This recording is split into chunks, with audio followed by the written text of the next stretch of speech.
এবার আমরা আসি বর্তমান পৃথিবীতে যে পুঁজিবাদী টাকার গুরুত্ব বুঝার পরে, দুই দিকের গুরুত্ব। টাকা হচ্ছে দুই ধারী তরোয়ার, টাকা দিয়ে জান্নাত, টাকা দিয়ে জাহান্নাম।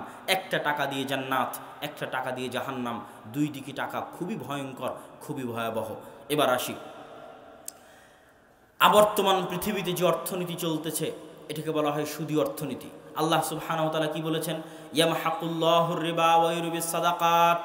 পবিত্র কোরআনে আল্লাহ সুবহানাহু ওয়া তাআলা একসাথে মানুষকে তিনি সুদ সম্পর্কে যখন বলা শুরু করেছেন, সূরা বাকারার মধ্যে যেই পৃষ্ঠার মধ্যে তিনি মানুষকে সুদ সম্পর্কে বলা শুরু করেছেন, পুরো একটা পৃষ্ঠা এত ব্যাপকভাবে, এত কঠোরভাবে তিনি মানুষকে সুদ সম্পর্কে বলেছেন, যা অন্য কোনো ক্ষেত্রে টানা এইভাবে পুরো একটা পৃষ্ঠাব্যাপী তিনি বলেননি। সূরা বাকারার মধ্যে কি কি বলেছেন আল্লাহ সুবহানাহু ওয়া তাআলা? আল্লাযীনা ইয়াকুলুনার রিবা লা ইয়াকুমুনা ইল্লা কামা ইয়াকুমুল্লাযী ইয়াতাখাব্বাতুহুশ শাইতানু মিনাল মাস। যারা সুদ খায়, কিয়ামতের মাঠে এদের উত্থান হবে, এদের উত্থান হবে বিকলাঙ্গের মতো, এদের উত্থান হবে প্যারালাইজ রোগীর মতো, যেন শয়তান তাদেরকে স্পর্শ করেছে, ওরকম অপমানের সাথে কিয়ামতের মাঠে তারা উঠবে। শোনো, তারা বলে ইন্নামাল বাইউ মিসলুর রিবা, তারা বলে সুদও তো এক প্রকার ব্যবসা। তুমি বলে দাও ওয়া হাল্লাল্লাহুল বাই'a ওয়া হাররামার রিবা, আল্লাহ ব্যবসাকে হালাল করেছেন, সুদকে হারাম করেছেন। ফামান জাআহু মাউইযাতুম মির রাব্বিহ ফান্তাহা ফালাহু মা সালাফ। আল্লাহর এই বাণী যদি কারো কাছে পৌঁছে যায় যে আল্লাহ সুদকে হারাম করেছেন, এই উপদেশ যদি কারো কাছে পৌঁছে যায় যে আল্লাহ সুদকে হারাম করেছেন, এবং এরপরে যদি সে বিরত থাকে ভালো, আর এই বাণী, এই আদেশ, এই উপদেশ পৌঁছে যাওয়ার পরেও যদি সুদ থেকে বিরত না থাকে, ওমান আদা, পুনরায় সুদে লিপ্ত হয় আল্লাহর এই বাণী পৌঁছে যাওয়ার পরেও, ফাউলাইকা আসহাবুন নার, এরা জাহান্নামের অধিবাসী, হুম ফিহা খালিদুন, তারা সেখানে চিরস্থায়ী, চিরন্তন থাকবে। শোনো, ইয়ামহাকুল্লাহুর রিবা ওয়া ইউরবিস সাদাকাত, দুনিয়ার মানুষ জেনে রাখো, সুদ মানুষকে ফকির করে, দান মানুষকে ধনী করে। ওয়াল্লাহু লা ইউহিব্বু কুল্লা কাফফারিন আসীম, নিয়ামতের অস্বীকারীকে আল্লাহ সুবহানাহু ওয়া তাআলা পছন্দ করেন না। তারপরে কি বলছেন? ইয়া আইয়ুহাল্লাযীনা আমানুত্তাকুল্লাহ ওয়া যারু মা বাকিয়া মিনার রিবা, ও হে যারা ঈমান আনয়ন করেছো, ইত্তাকুল্লাহ, তোমরা আল্লাহকে ভয় করো। ও হে ঈমানদারগণ, তোমরা যারা ঈমান আনয়ন করেছো, তোমরা আল্লাহকে ভয় করো। ওয়া যারু মা বাকিয়া মিনার রিবা, আল্লাহর ভয়ে তোমাদের সুদ এখনই বন্ধ করে দাও, এই মুহূর্তে বন্ধ করে দাও, এখনই বন্ধ করে দাও, যা বাকি আছে ক্লোজ করে দাও। ওয়াদারু মা বাকিয়া মিনার রিবা, সুদ বন্ধ করে দাও। ইন কুনতুম মুমিনিন, যদি তোমরা মুমিন হয়ে থাকো তাহলে এখনই এই মুহূর্তে বন্ধ করে দাও। ফাইল্লাম তাফআলু, আমার এই আয়াত পড়ার পরে, এই কথা জানার পরেও যে আমি এখনই সুদ ছেড়ে দিতে বলছি, যদি তোমরা মুমিন হও, জানার পরেও যদি তোমরা সুদ না ছাড়ো, ফাআযানু বিহারবিম মিনাল্লাহ, তাহলে তোমরা প্রস্তুত হয়ে যাও। ফাআযানু বিহারবিম মিনাল্লাহি ওয়া রাসূলিহি, তোমাদের বিরুদ্ধে আল্লাহ এবং তার রাসূল যুদ্ধ ঘোষণা করে দিলেন। ওয়াল ইয়াজ বিল্লাহ। সুদ ভক্ষণকারীদের, সুদ গ্রহণকারীদের, সুদ প্রদানকারীদের বিরুদ্ধে আল্লাহ পবিত্র কোরআনে যুদ্ধ ঘোষণা করেছেন। আর আল্লাহ যার বিরুদ্ধে যুদ্ধ ঘোষণা করবে তার বাঁচার কোনো পথ নেই। সম্মানিত উপস্থিতি, এইভাবে আল্লাহ সুবহানাহু ওয়া তাআলা পুরো 1.5 পৃষ্ঠাব্যাপী মানুষকে সুদের কথা বলতে থেকেছেন। তাহলে সুদ কত ভয়াবহ। আরেকটি বাক্য সবচেয়ে চিন্তার বিষয়, যে সুদ আমাকে এবং আপনাকে গরিব করে দেয়। আমি আগে বুঝতাম না যে সুদ মানুষকে কিভাবে গরিব করে। আজকে আপনাদেরকে অবশ্যই বুঝাবো কিভাবে গরিব করে। তার আগে দু একটা হাদিস দেখে নেন। রাসূল সাল্লাল্লাহু আলাইহি ওয়াসাল্লাম বলেছেন, ইজতানিবুস সাবআল মুবিকাত, 7টি ভয়ঙ্কর পাপ থেকে তোমরা বেঁচে থাকো। পৃথিবীতে 7টি মহাপাপ, মহা অপরাধ রয়েছে, বেঁচে থাকো। মা হুন্না, সাহাবীরা জিজ্ঞেস করলেন, হে আল্লাহর রাসূল, ওই 7টি মহাপাপ কি? রাসূল সাল্লাল্লাহু আলাইহি ওয়াসাল্লাম বলেন, আশশিরকু বিল্লাহ, আল্লাহর সাথে শিরিক করা। 7টি মহাপাপের মধ্যে একটি মহাপাপ। 2 আস-সিহর, জাদু করা। 7টি মহাপাপের মধ্যে একটি মহাপাপ। ওয়াকাতলুন নাফসিল্লাতী হারামাল্লাহ ইল্লা বিল হক, কোন নিরপরাধ মানুষকে অন্যায়ভাবে হত্যা করা 7টি মহাপাপের মধ্যে একটি পাপ। ওয়া আকলুর রিবা, সুদ ভক্ষণ করা 7টি মহাপাপের মধ্যে একটি পাপ। মাল আল ইয়াতীম, ইয়েতিমের সম্পদ ভক্ষণ করা 7টি মহাপাপের মধ্যে একটি পাপ।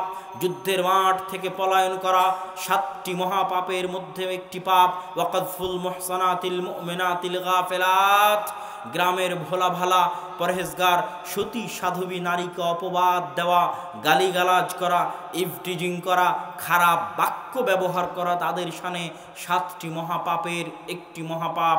তার মধ্যে আল্লাহ সুবহানাহু ওয়া তাআলা সুদকে উল্লেখ করেছেন।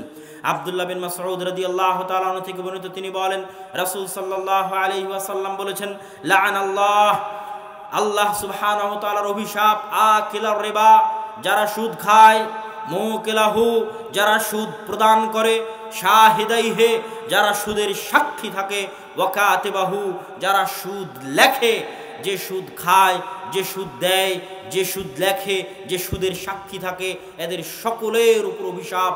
সুদ কত বড় মহাপাপ হলে সুদ লেখার জন্য অভিশাপ, সুদ কত বড় মহাপাপ হলে সুদের সাক্ষী থাকলেও অভিশাপ, সুদ কত বড় মহাপাপ হলে সুদ দিলেও অভিশাপ, সুদ কত বড় মহাপাপ হলে সুদ গ্রহণ করলেও অভিশাপ। সম্মানিত উপস্থিতি, রাসূল সাল্লাল্লাহু আলাইহি ওয়াসাল্লাম বলেছেন সুদের অনেকগুলো স্তর আছে, তার মধ্যে হালকা নিম্ন স্তর হচ্ছে কোনো ব্যক্তি তার মায়ের সাথে জেনা করবে, এই রকম ভয়াবহ অপরাধ হচ্ছে সুদ, এরকম ভয়ঙ্কর ভয়ানক অপরাধ হচ্ছে সুদ। রাসূল সাল্লাল্লাহু আলাইহি ওয়াসাল্লাম একদিন তার স্বপ্নের বর্ণনা দিচ্ছেন। জিবরাইল এবং মিকাইল আলাইহিমা সালাতু ওয়াস সালাম তাকে নিয়ে গেছেন স্বপ্নের মধ্যে, বিভিন্ন কিছু পরিদর্শন করছেন। লম্বা হাদিস, ওই লম্বা হাদিসের বিস্তারিত অনুবাদ করছি না। হাদিসের একটা অংশের মধ্যে রক্তের নদী, কিসের নদী? রক্তের নদী, নাহারুদ্দাম, রক্তের নদী। রক্তের নদীর মধ্যে একজন ব্যক্তি, তা পাশ থেকে, নদীর ধার থেকে পাথর নিক্ষেপ করা হচ্ছে। যখন সে ধার দিয়ে উঠার চেষ্টা করতেছে, পাথর নিক্ষেপ করা হচ্ছে। পাথর নিক্ষেপের কারণে ওই ব্যক্তি রক্তের নদীর ভিতরে চলে যাচ্ছে। আবার যখন সাঁতরে উপরে উঠার চেষ্টা করতেছে, আবার তার উপর পাথর নিক্ষেপ করা হচ্ছে, তখন সে আবার ভিতরে চলে যাচ্ছে। একটা জিনিস মনে রাখবেন, আল্লাহ সুবহানাহু ওয়া তাআলা কিয়ামতের মাঠে মানুষকে আল জাযাউ মিন জিনসিল আমাল, যেমন কাজ তেমন প্রতিদান, এটা আল্লাহর একটা মূলনীতি। কাজ যেমন প্রতিদান তেমন, প্রত্যেকটা কাজের সাথে প্রতিদানের সম্পৃক্ততা আছে। যেমন এই হাদিসের মধ্যেই যে মিথ্যা কথা বলবে আর মুখ ফাড়া হচ্ছে। মুখ কেন ফাড়া হচ্ছে? মিথ্যা কথা মুখ দিয়ে বলেছে, কাজ যেখান থেকে হয়েছে ওখানে শাস্তি। এই হাদিসের মধ্যে আছে যারা জেনাকারী, ব্যভিচারী, তারা জাহান্নামের আগুনে উলঙ্গ অবস্থায় দাউ দাউ করে জ্বলবে এবং তাদের লজ্জাস্থান থেকে দুর্গন্ধ বের হবে। তাহলে জেনাটা সংঘটিত হয়েছে লজ্জাস্থান থেকে, লজ্জাস্থান দিয়ে দুর্গন্ধ বের হচ্ছে। জেনা সংঘটনের সময়টা হচ্ছে উলঙ্গপনা, অবৈধভাবে উলঙ্গপনা, উলঙ্গ অবস্থায় জাহান্নামের আগুনে জ্বলছে। তাহলে কাজ যেমন শাস্তি তেমন। আলেম মানুষ জ্ঞান অনুযায়ী আমল করেনি, পাথর দিয়ে তার মাথা থেতলিয়ে দেওয়া হচ্ছে, মাথা আবার ঠিক হয়ে যাচ্ছে, আবার থেতলিয়ে দেওয়া হচ্ছে। কেন? জ্ঞান তার মাথায় ছিল। আল জাযাউ মিন জিনসিল আমাল, আল্লাহ কিয়ামতের মাঠে যত শাস্তি দিবেন এবং যত নেকির প্রতিদান দিবেন সবই এরকম, সবই এরকম। ধন সম্পদ সাপ হয়ে তাকে দংশন করবেন, আনা মালুক আনা কানজুক। আবার উটের জাকাত দেয়নি, গরুর জাকাত দেয়নি, এরা ওকে পিষে চলে যাবে, ওই উট আর গরু পিষে চলে যাবে। আল জাযাউ মিন জিনসিল আমাল। 1 ইঞ্চি জমি, 1 বিঘত জমি জোর করে দখল করেছিল, 7 জমিন ওর ঘাড়ে চাপিয়ে দেওয়া হবে। ওই যে জমিনই চাপিয়ে দেওয়া হবে যেই জমিন জোর করে দখল করেছিল। পৃথিবীতে গাদ্দারি করেছে, ওর পিছনে একটা পতাকা লাগিয়ে দেওয়া হবে, গাদ্দারের পতাকা, অপমান করার জন্য। আল জাযাউ মিন জিনসিল আমাল, যেমন পাপ তেমন শাস্তি। তাহলে সুদের পাপ কেমন ভয়ঙ্করতা আছে, কেমন ভয়াবহতা আছে যখন রক্তের নদীতে রাখা হবে। কেন রক্তের নদীতে? এটা আপনাদের কাছে প্রশ্ন ছুড়ে দিয়ে গেলাম যে আল জাযাউ মিন জিনসিল আমাল, পাপ যেমন শাস্তি তেমন। তো সুদের পাপের কারণে রক্তের নদীতে কেন? রক্তের নদী থেকে সাঁতরে বাঁচার চেষ্টা করতেছে, বাঁচতে দেওয়া হচ্ছে না, আবার পাথর দিয়ে মেরে ভেতরে পাঠিয়ে দেওয়া হচ্ছে। কেন? সুদের পাপটা কি পাপ যে তার এই রকমের শাস্তি? এটা আপনাদের জন্য চিন্তার প্রশ্ন ছুড়ে দিয়ে গেলাম, আপনারা অবশ্যই চিন্তা করবেন। তবে এটা মনে রাখবেন, আল জাযাউ মিন জিনসিল আমাল, পাপ যেমন শাস্তি তেমন। আল্লাহ এমনি তাকে রক্তের নদীতে রাখেননি, অবশ্যই সুদের পাপটা এমন পাপ যে রক্তের নদীতে রাখার যোগ্য। আল্লাহ তাকে এমনি পাথর দিয়ে মেরে ও যেন উপরে উঠে বাঁচতে না পারে, পানিতেই যেন হাবুডুবু খেতে থাকে, ওঠে। সুদের পাপটা এমন পাপ যে ওই ধরনের শাস্তি দিলে ও সুদের পাপের শাস্তিটা ফিল করতে পারবে, অনুভব করতে পারবে যে সুদের পাপটা ছিল এরকম ভয়াবহ এবং ভয়ানক। সম্মানিত উপস্থিতি, আল্লাহ সুবহানাহু ওয়া তাআলা মিথ্যা বলেন না। মানুষ মিথ্যা বলতে পারে, আল্লাহ মিথ্যা বলেন না। আল্লাহ কি বলেছেন? ইয়ামহাকুল্লাহুর রিবা, সুদ মানুষকে গরিব করবে, ফকির করবে। কিন্তু আমরা তো দেখছি সুদ খেলে মানুষ ধনী হয়।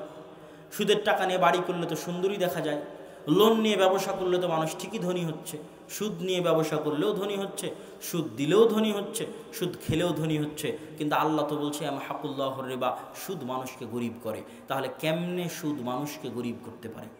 কিভাবে সুদ মানুষকে গরিব করতে পারে? আল্লাহ কি মিথ্যা বলতে পারেন? কথা বলতে পারে আল্লাহ মিথ্যা বলতে পারেন? তাহলে আল্লাহ যেহেতু বলেছেন সুদ খেলে মানুষ গরিব হবে, মনে প্রাণে বিশ্বাস করতাম, কিন্তু বুঝার শক্তি ছিল না। এখন হালকা হলেও বুঝি, তবে পরিপূর্ণ এখনও বুঝতে পেরেছি কিনা জানি না। তবে যতটুকু বুঝেছি এতটুকু আপনাদের বোঝানোর চেষ্টা করব, এতে আপনাদের যতটুকু অনুভূতি হয়, যতটুকু বুঝতে পারেন, ফালিল্লাহিল হামদ, আল্লাহর শুকরিয়া, আর বাকিটা আমার ব্যর্থতা। সম্মানিত উপস্থিতি, এই মাঠে যতজন উপস্থিত আছে তাদের মধ্যে যত মানুষ গরিব, আল্লাহর কসম করে বলছি, ওয়াল্লাহি আল্লাহর কসম করে বলছি, এই গোটা খিদিরকান্দি নোয়াগাঁওয়ের মানুষের মধ্যে যত মানুষ গরিব আছে, এই গোটা নরসিংদীর মধ্যে যত মানুষ গরিব ফকির মিসকিন আছে, এই গোটা বাংলাদেশের মধ্যে যত মানুষ গরিব ফকির মিসকিন আছে, এই গোটা পৃথিবীর মধ্যে যত মানুষ গরিব ফকির মিসকিন আছে, এদের প্রত্যেকের গরিব থাকার পিছনে, ফকির থাকার পিছনে, মিসকিন থাকার পিছনে আল্লাহর কসম করে বলছি, ওয়াল্লাহি আল্লাহর কসম করে বলছি, সত্যি সত্যি আমার এবং আপনার গরিব থাকার পিছনে সুদী অর্থনীতি দায়ী। আমার সমাজে সুদ চলছে, এই জন্য আমি আপনি গরিব আছি। এই সুদ কালো সাদা, মুসলিম অমুসলিম, হিন্দু বৌদ্ধ খ্রিস্টান দেখে আমি বলিনি। সুদ কালোর শত্রু, সুদ সাদার শত্রু, সুদ মুসলমানের শত্রু, সুদ ইহুদির শত্রু, সুদ খ্রিস্টানের শত্রু, সুদ হিন্দুর শত্রু, সুদ প্রত্যেকটা মানুষের শত্রু, সুদ মানবতার শত্রু, সুদ বাংলাদেশের শত্রু, সুদ দক্ষিণ আফ্রিকার শত্রু, সুদ সারা পৃথিবীর প্রতিটি দেশের শত্রু, সুদ সারা পৃথিবীর প্রত্যেক গরিব মানুষের শত্রু, প্রত্যেক ফকির মানুষের শত্রু, প্রত্যেক মিসকিন মানুষের শত্রু, মানবতার শত্রু, মানুষের শত্রু। কিন্তু এটা বুঝবে যে অর্থনীতি সম্পর্কে জানে, ও বুঝবে, আপনি বুঝতে পারবেন না, বোঝা কঠিন, তবুও চেষ্টা করব। আল্লাহ সুবহানাহু ওয়া তাআলা পৃথিবীতে লেনদেনের জন্য মানুষের বিভিন্ন ব্যবস্থা ছিল, সেই ব্যবস্থাগুলোকে পরিবর্তন করে মানুষ টাকা প্রণয়ন করেছে। আগে জিনিসের বিনিময়ে জিনিস ক্রয় হতো আল্লাহ রাসূলের যুগে। আমার কাছে খেজুর আছে, আমি তোমাকে খেজুর দিলাম, তুমি আমাকে গম দিবা। আমাদের গ্রামে আদি যুগেও এটা হয়েছে। এই ব্যবসার উপরও সুদের বক্তব্য আল্লাহ রাসূলের আছে। রাসূল সাল্লাল্লাহু আলাইহি ওয়াসাল্লাম বলেছেন আয-যাহাবু বিয-যাহাবি। রাসূল সাল্লাল্লাহু আলাইহি ওয়াসাল্লাম কি বলেছেন? আয-যাহাবু বিয-যাহাবি ওয়াল ফিদ্দাতু বিল-ফিজ্জাতি। তিনি এভাবে গণনা করেছেন, স্বর্ণের বিপরীতে স্বর্ণ, তারপরে রৌপ্যের বিপরীতে রৌপ্য, খেজুরের বিপরীতে খেজুর, গমের বিপরীতে গম, জবের বিপরীতে জব, সাওয়া আন বি সাওয়া ইন, ইয়াদান বিয়াদিন। হাতে হাতে হতে হবে, নগদে নগদে হতে হবে। যদি হাতে হাতে না হয়, নগদে নগদে না হয়, তাহলে তার মধ্যে সুদ আছে। টাকার সাথে ডলার ভাঙাচ্ছি, হাতে হাতে হতে, টাকার সাথে টাকা পরিবর্তন করছি, হাতে হাতে হতে হবে, নগদে নগদে হতে হবে, না হলে এর মধ্যে সুদ আছে। এটা রাসূল সাল্লাল্লাহু আলাইহি সাল্লাম বলেছেন। তবে জিন্স যদি আলাদা হয়, কম বেশি হতে পারে। আমি খেজুর দিয়ে স্বর্ণ নিতে পারি, স্বর্ণ দিয়ে খেজুর নিতে পারি, টাকা দিয়ে ডলার নিতে পারি, ডলার দিয়ে টাকা নিতে পারি, এতে কম বেশি হতে পারে, এটা জায়েজ, এটা হালাল। তো যাক, ওইটা আমার আলোচ্য বিষয় নয়। আমি কি বলছিলাম, পৃথিবীতে আমরা আগে লেনদেন করতাম পণ্য দিয়ে পণ্যের বিপরীতে, তারপরে আসলে শুধু স্বর্ণ এবং রৌপ্য। বহুদিন শুধু স্বর্ণ আর রৌপ্যের বিপরীতে লেনদেন হয়েছে। এখন সারা পৃথিবীতে স্বর্ণ রৌপ্য ব্যাংকে রিজার্ভ করা হয়, বৈদেশিক মুদ্রা রিজার্ভ করা হয়, তার বিপরীতে কাগজের নোট ছাপিয়ে সেটা দিয়ে লেনদেন করা হয়। এবার আসেন, এই যে কাগজের নোট ছাপিয়ে আমরা লেনদেন করছি, এই টাকার নিজস্ব গতি আছে। প্রত্যেক যে জিনিস আদান প্রদান যোগ্য তার নিজস্ব গতি আছে। তার নিজস্ব গতি আল্লাহ প্রদত্ত, সৃষ্টিগত, জন্মগত, কেউ দিয়েছে এরকম নয়। এই জন্য আমি বলেছি সুদ মানবতার শত্রু, কেননা টাকার গতি নিজস্ব জন্মগত। প্রত্যেকটা পণ্য দ্রব্যের গতি নিজস্ব জন্মগত। কি সেই গতি? আমার পকেটে এই মোবাইলটা আছে, এই মোবাইলটা আমার পকেট থেকে ওনার পকেটে যেতে পারে না যদি না এর বিপরীতে কোনো কিছু লেনদেন না হয়। এমনি আমার পকেট থেকে তার পকেটে যাবে, এটা হতে পারে না। এটা এই জিনিসের গতি নয়, কেন এটা পণ্যদ্রব্য। আমার পকেটে 500 টাকার নোট আছে, এই 500 টাকার নিজস্ব গতি আছে। এই 500 টাকা বা 1000 টাকা বা 100 টাকার নিজস্ব গতি আছে।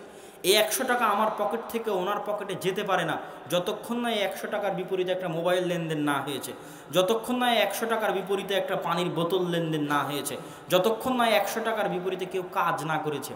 উনি কাজ করেছে, আমার পকেটে 100 টাকা ছিল, কাজের বিনিময়ে ওনাকে 100 টাকা দিয়ে দিলাম। এটা হচ্ছে টাকার গতি, জন্মগত, সৃষ্টিগত, সারা পৃথিবীতে সকল মানুষের জন্য, ধর্মবর্ণ নির্বিশেষে। সুদ কি করলো? সুদ টাকাকে বলছে আমি তোর গতিকে মানি না, এইটাই হচ্ছে সুদ, আমাকে এবং আপনাকে গরিব এবং ফকির করে দেওয়া শুরু করলো। সুদ টাকার গতিকে অস্বীকার করলো।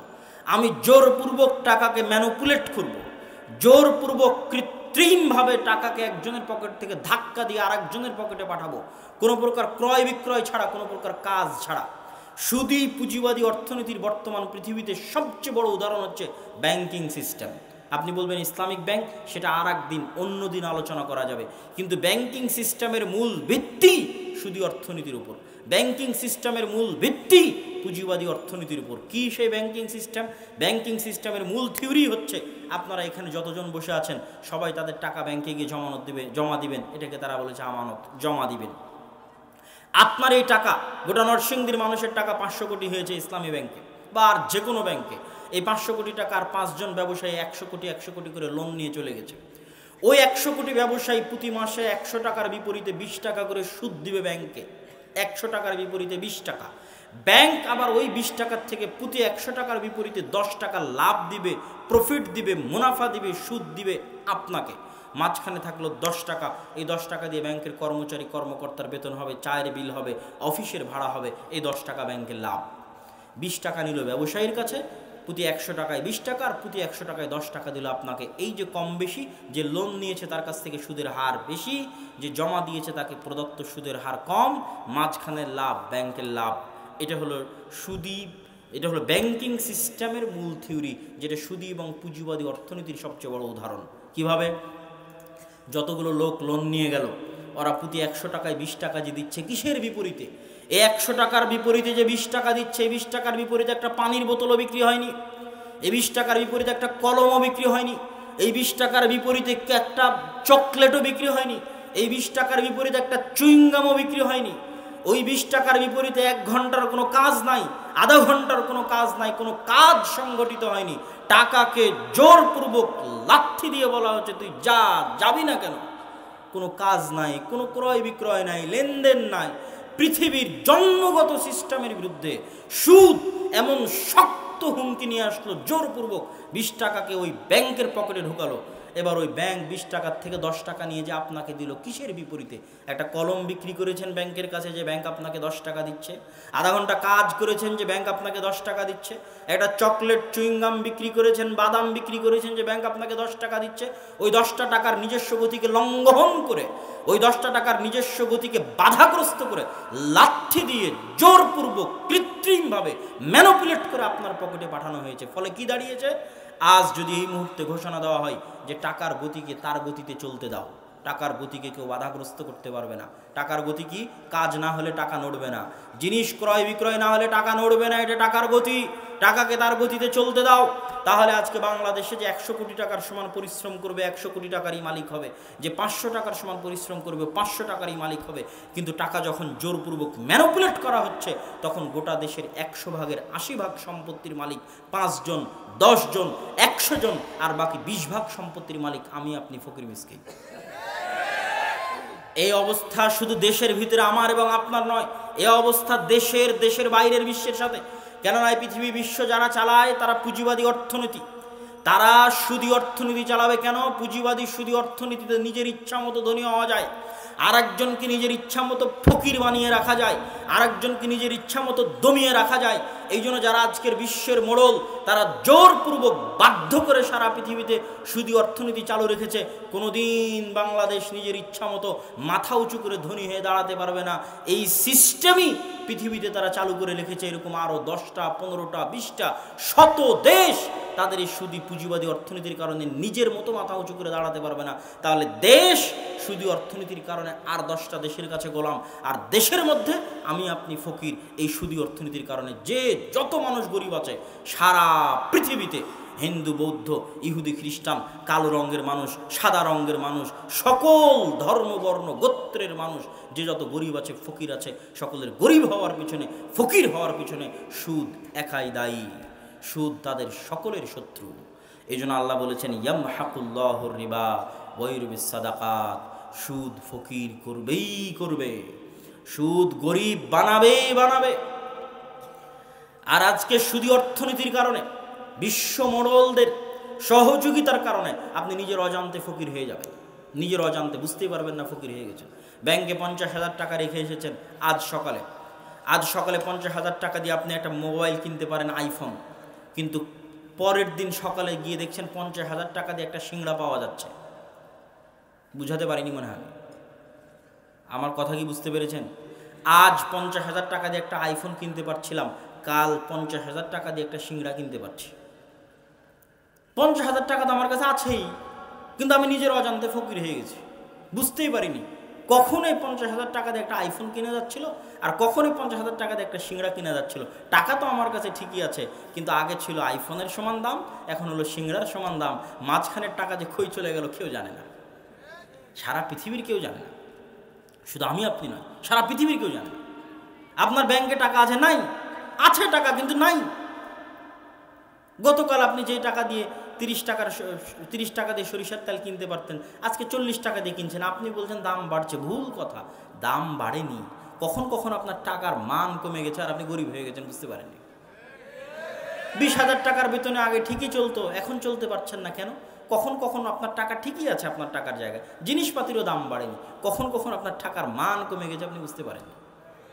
এই খেলা সারা পৃথিবীতে চলতেছে, শুধু বাংলাদেশে না। নিজের অজান্তে মানুষ ফকির হয়ে যাচ্ছে। কিভাবে ফকির হবেন আপনি বুঝতেও পারবেন না। বিশ্ব মোড়ল যেভাবে চাইবে ওভাবে আপনি ফকির হয়ে যাবেন। কেন বললাম? যখন আমেরিকাতে তারা তাদের ইচ্ছা মতো ডলার ছাপাবে, তখন ওই ডলারের প্রভাব সারা পৃথিবীতে পড়বে। সারা পৃথিবীতে যখন ডলারের প্রভাব পড়বে, আপনি নিজের অজান্তে 50,000 টাকা আপনার পকেটে ছিল, আছে ঠিকই 50,000 টাকা। কালকে 50,000 টাকার দাম 50,000 মতো ছিল, আজকে 50,000 টাকার দাম 30,000-এর সমান। মাঝখানের 20,000 টাকা যে কোথায় হাওয়া হয়ে গেল কেউ জানে না। এই সিস্টেম সারা পৃথিবীতে চলতেছে। সম্মানিত উপস্থিতি, অতএব এটা সুদী অর্থনীতির ফসল। আমি আপনি গরিব, ফকির এবং মিসকিন হয়ে যাচ্ছে সুদী অর্থনীতির কারণে। বাধ্য হচ্ছে মানুষ, প্রতিটা দেশ এই কাজগুলো করতে বাধ্য হচ্ছে এবং এইভাবে সিস্টেম তৈরি করা আছে। আমি এবার আমার বক্তব্যের অন্য অংশে চলি। তাহলে ইসলামী অর্থনীতিতে সুদের জায়গা নেই।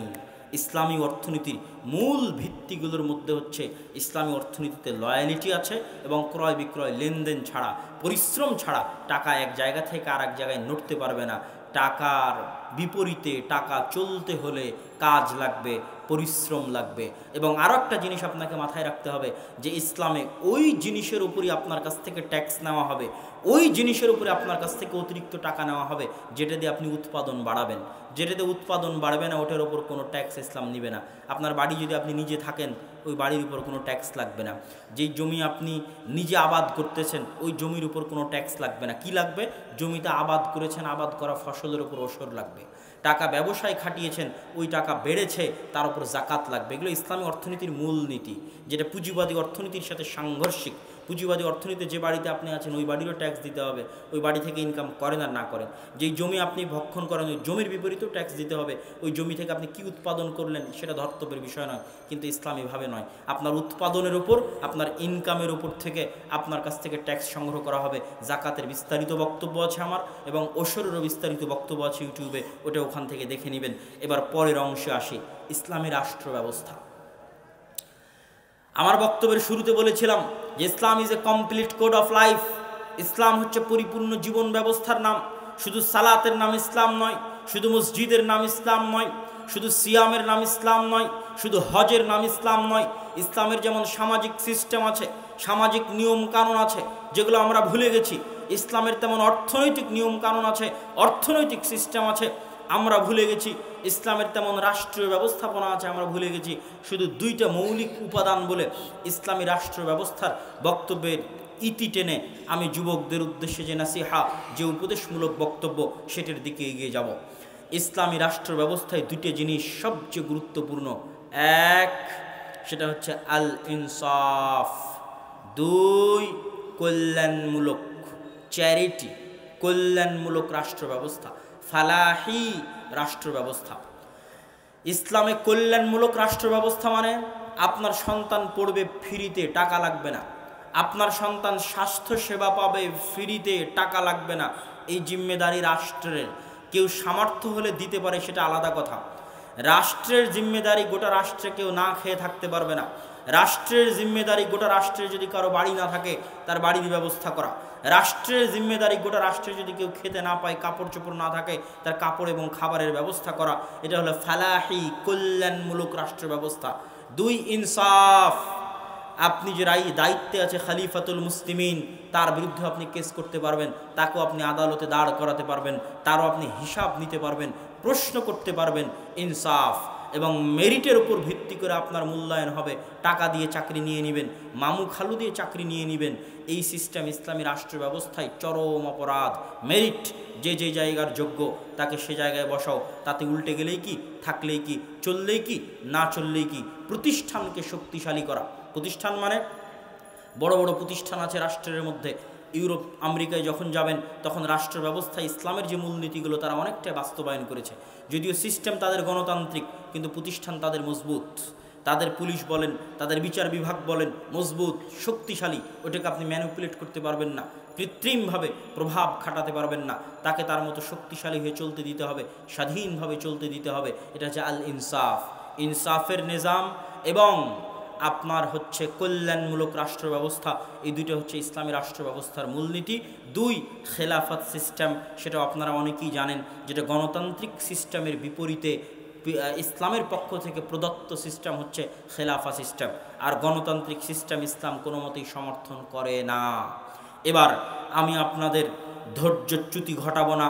আমি আমার বক্তব্যের এই পর্যায়ে এসে যারা আজকের এই অনুষ্ঠান আয়োজন করেছে, ইসলাম একটি কমপ্লিট কোড অফ লাইফ, এই বিষয়ে বক্তব্যের পরে যারা আজকের এই অনুষ্ঠান আয়োজন করেছে, যুবক সমাজ, ছাত্র সমাজ, তাদের সাথে দুই পর্বে কথা হবে। প্রথম পর্ব হচ্ছে